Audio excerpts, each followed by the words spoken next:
கிறிஸ்துவுக்குள் பிரியமான சகோதர சகோதரிகளே, இந்த மகிழ்ச்சியான காலை வேளையிலே உங்களை சந்திப்பதில் மிகவும் மகிழ்ச்சி அடைகிறேன். இன்றைய தினம் நாம் தியானிக்க இருக்கிற வசனம் ஆமோஸ் 7ஆம் அதிகாரம் 2-3 வசனங்கள். அவைகள் தேசத்தின் புல்லை தின்று தீர்ந்தபோது, நான் கர்த்தராகிய ஆண்டவரே, மன்னித்தருளும். யாக்கோபு திரும்ப யாராலே எழுந்திருப்பான்? அவன் சிரித்து போனான் என்றேன்.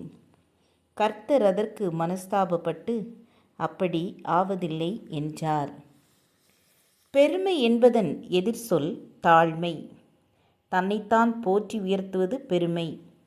தான் ஒன்றும் பொருள் அல்ல என தன்னைத்தான் தாழ்த்துவது தாழ்மை. தாழ்மை என்பது வேறு, சிறுமை என்பது வேறு ஆகும். பணக்காரருக்கு முன்பாக ஏழ்மை என்பது ஒரு சிறுமை.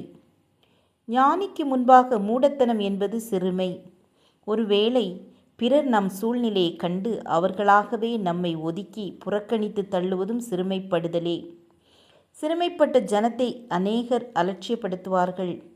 ஆனால் சிறுமைப்படுத்தப்பட்ட ஜனத்தை ரட்சிக்கும்படி கர்த்தர் அவர்கள் அருகிலே நிற்கிறார். சிறுமையானவர்களுடைய புலம்பலை, வேதனையை கர்த்தர் கேட்கிறார். சிறுமையானவர்களின் நியாயத்தை விசாரித்து அவர்களை சிறுமைக்கு நீங்களாக்குகிறார். ஏனெனில் சிறுமைப்பட்டவர்களின் நம்பிக்கை ஒருபோதும் கெட்டு போகாது என்று சங்கீதம் 9:18 வாசிக்கிறோம். சிறுமையை அனுபவிக்கிற காலங்கள் ஒரு மனிதனுடைய வாழ்வில் வரும்போது உண்மையாகவே அது வேதனையைத்தான் உருவாக்கும். உங்களது தற்கால வாழ்விலே ஏதேனும் சிறுமையை அனுபவித்திருக்கிறீர்களா? சிறுமையும் தனிமையும் உங்கள் வாழ்வை வதைக்கிறதோ? கவலைப்படாதீர்கள். சிறுமையானவர்களின் வேண்டுதலை கேட்கிற தேவன் உங்களுக்கும் உண்டு. கர்த்தருடைய நாமத்தை நன்றாய் துதித்து ஸ்தோத்திரம் பண்ணுங்கள். சிறுமைப்பட்ட நாட்களுக்கும் துன்பத்தை அனுபவிக்கிற வருஷங்களுக்கும் சரியாய் கர்த்தரால் மகிழ்ச்சியாவீர்கள். கர்த்தரிடம் சொல்லுங்கள், நான் சிறுமையும் எளிமையுமானவன் என்று. யோசேப்பு தன் சகோதரர்களால் சிறுமைப்படுத்தப்பட்டார். ஆனால் தேவன் யோசேப்பை சிறுமையிலிருந்து உயர்த்தி ராஜாக்களுக்கு நிகரான ஸ்தானத்தை கொடுத்து ஆசீர்வதித்தார்.